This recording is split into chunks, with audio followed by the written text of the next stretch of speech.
Descartes sans méthode. Difficile de trouver un titre philosophique plus scandaleux. Ne dit-on pas de quelqu'un qui a l'esprit cartésien qu'il pense avec méthode ? Descartes n'a-t-il pas dit « Il vaut beaucoup mieux ne jamais songer à chercher la vérité sur aucune chose que de le faire sans méthode ?» Comme Mallarmé disait de Victor Hugo « Il était le ver personnellement », nous pourrions dire de Descartes « Il était la méthode personnellement ». En 1637, Descartes publie un discours de la méthode suivi de 3 essais. Le titre complet de l'ouvrage est le suivant : Discours de la méthode pour bien conduire sa raison et chercher la vérité dans les sciences, plus la dioptrique, les météores, la géométrie, qui sont des essais de cette méthode. D'un côté, nous avons donc une méthode exposée et définie, de l'autre, nous avons les applications de cette méthode. Dire que Descartes serait sans méthode, cela relèverait donc de l'hérésie philosophique. Et pourtant, ce qui pose problème, ce n'est pas la méthode exposée par Descartes dans le discours, ce ne sont pas non plus les essais de cette méthode, c'est ce qu'il y a, ou plutôt ce qui manque, entre la méthode et les essais, c'est de savoir comment on passe de la méthode aux essais. Lorsque Pascal dit de Descartes qu'il est inutile et incertain, le terme inutile vise cette méthode dont tous ignorent l'usage.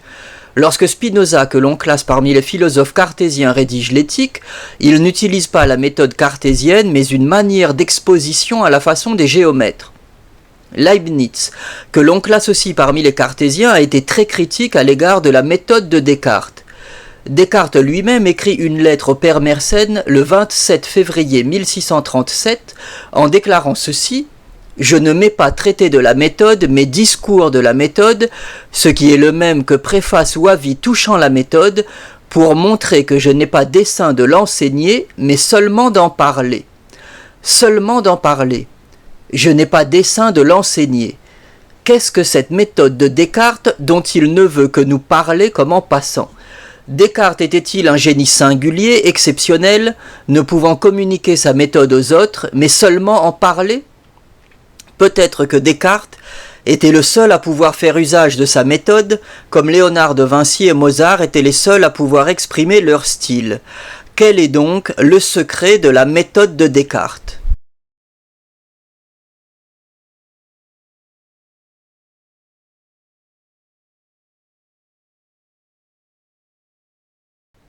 Méthodos, en grec, signifie chemin.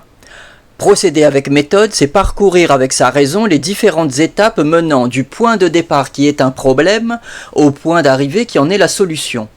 Ainsi Descartes part-il dans le sous-titre du discours de la méthode de « conduire sa raison », c'est-à-dire de lui faire suivre le bon chemin discursif menant à la vérité dans les sciences.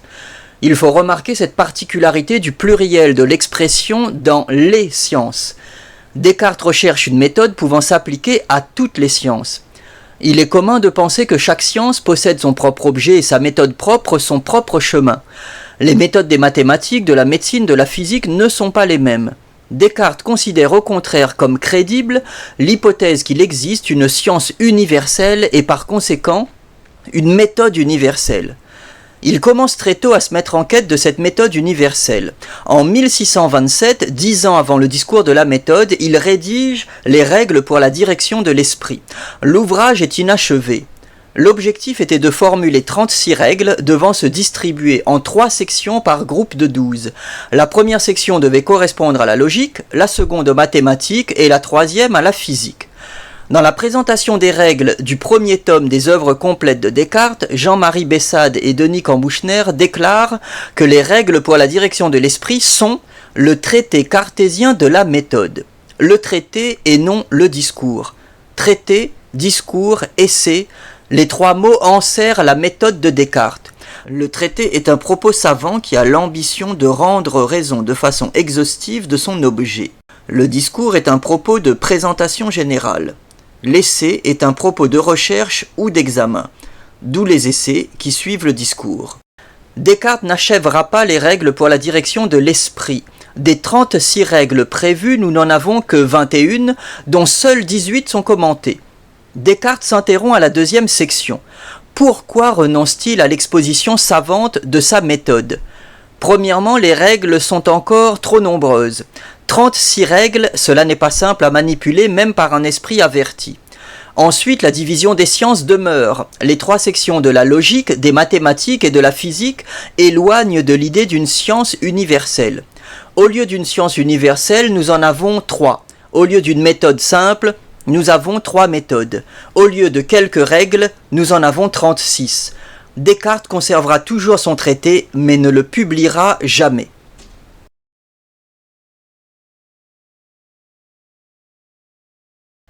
Au traité de la méthode succédera le discours de la méthode. Le sous-titre semble indiquer dans un premier temps une inflexion de l'ambition. Au lieu de la direction de l'esprit, le lecteur est invité à conduire sa raison. Diriger, c'est contraindre à aller dans une direction, à suivre un chemin précis. Conduire, c'est s'orienter avec une forme de liberté. Diriger implique une contrainte, conduire implique une forme de liberté. L'ambition semble revenir dans un second temps à l'endroit de la faculté de penser. Descartes ne parle plus de l'esprit en général qu'il faut diriger, mais de la raison qu'il faut conduire. La direction devient la conduite, l'esprit devient la raison. Avec l'esprit, nous pensons en général. Avec la raison, nous pénétrons explicitement dans le domaine de la science, d'où cet objectif annoncé de parvenir à la vérité dans les sciences. 36 règles étaient prévues dans les règles pour la direction de l'esprit. Dans le discours de la méthode, Descartes réduit le nombre de ces règles à 4. La première règle est celle de l'évidence. Le premier était de ne recevoir jamais aucune chose pour vraie que je ne la connusse évidemment être telle. Ce terme d'évidence pose problème. Celui qui se trompe involontairement, ce qui est la définition de l'erreur, croit en une évidence. Quelqu'un qui possède un préjugé ne le voit pas comme un préjugé, mais comme une évidence. Comment distinguer l'évidence qui trompe de l'évidence qui dit vrai ? Descartes explicite cette règle en apportant des remarques externes et internes. La remarque externe consiste à éviter soigneusement la précipitation et la prévention. La précipitation consiste à juger trop vite, c'est-à-dire avant de connaître. C'est aussi la définition du préjugé, du jugement hâtif et trompeur fondé sur l'opinion, qui précède le jugement réfléchi fondé sur des raisons. La prévention désigne pour un préjugé la particularité de prévenir, c'est-à-dire de venir avant, de s'imposer à l'esprit avant même qu'il ait le temps d'entreprendre de connaître. La remarque interne consiste à définir l'évidence à l'aide de la clarté et de la distinction. Ne comprendre rien de plus en mes jugements que ce qui se présenterait si clairement et si distinctement à mon esprit que je n'eusse aucune occasion de le mettre en doute. Qu'est-ce que la clarté ? La clarté s'oppose à l'obscurité. La clarté permet de différencier deux choses semblables. Si je croise une personne de nuit en pleine obscurité, j'aurai du mal à la reconnaître. Si je croise cette personne en plein jour, je la reconnaîtrai aisément. La nuit, j'ai une vision et une idée obscure de la personne. Le jour, j'ai une vision et une idée claire de la personne. Qu'est-ce que la distinction ? La distinction s'oppose à la confusion. Distinguer, c'est séparer des éléments constitutifs. Confondre, c'est échouer à séparer les éléments. Par exemple, un mécanicien a une idée distincte d'un moteur. Il distingue avec ses yeux et avec son esprit les différentes pièces et leurs fonctions. Celui qui n'a aucune idée de la mécanique confondra tout prenant une pièce pour une autre. Reste la référence au doute qui apparaît comme l'épreuve permettant de dénoncer les fausses évidences. L'indubitabilité, c'est-à-dire l'impossibilité de douter, sera un des principaux critères de reconnaissance de l'évidence. La règle de l'évidence consiste à saisir l'essence des choses, c'est-à-dire à les différencier des autres choses qui leur ressemblent et à séparer en elles ce qui les constitue. La seconde règle est la règle de l'analyse. Diviser chacune des difficultés en autant de parcelles qu'il se pourrait et qu'il serait requis pour les mieux résoudre. Analyser, c'est décomposer un composé en ses éléments constitutifs. Nous pouvons reprendre l'exemple du moteur. Comment le moteur fonctionne-t-il ? Comment fait-il avancer la voiture ? Il faut, nous dit Descartes, pour surmonter cette difficulté, la diviser en difficultés élémentaires. Nous allons nous demander comment fonctionne le démarreur, comment fonctionne l'alternateur, comment fonctionnent les pistons. Il faut toutefois faire attention à deux écueils. Il ne faut pas trop diviser ni trop peu. Si je me demande comment fonctionne le bloc moteur, je suis face à une difficulté encore trop complexe. Mais je ne dois pas trop diviser non plus. Je ne dois pas me demander comment on a créé l'alliage qui compose le moteur, m'interroger sur ces molécules. Je risque de me perdre dans l'infinité des questions vaines. La troisième règle est celle de l'ordre, que l'on nomme aussi règle de la synthèse. Conduire par ordre mes pensées en commençant par les objets les plus simples et les plus aisés à connaître, pour monter peu à peu comme par degrés jusqu'à la connaissance des plus composés. Après avoir décomposé les pièces d'un moteur et avoir compris leur fonctionnement isolé, il faut comprendre comment elles interagissent les unes avec les autres. Nous dirons que le démarreur entraîne le volant moteur, puis le moteur, que l'alternateur va charger la batterie et permettre l'alimentation électrique, que les pistons vont imprimer un mouvement de rotation au vilebrequin qui sera transmis aux roues par les courroies.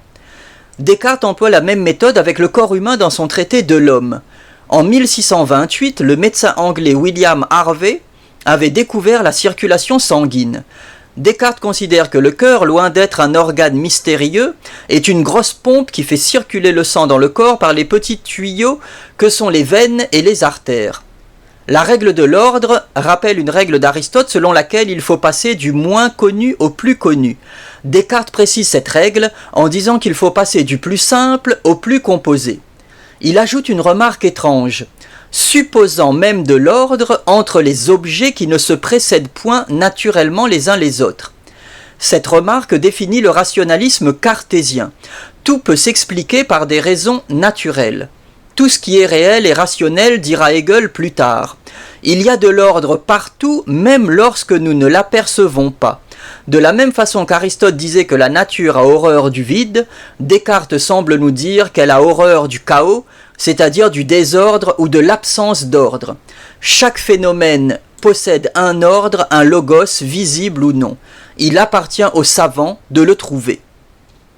La quatrième et dernière règle est celle du dénombrement.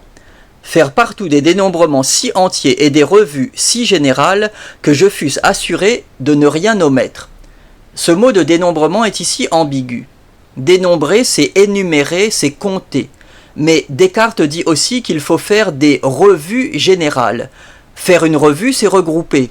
Par exemple, passer en revue l'équipage d'un sous-marin, c'est défiler devant les officiers, les sous-officiers, les pilotes, les cuisiniers, les soignants, etc.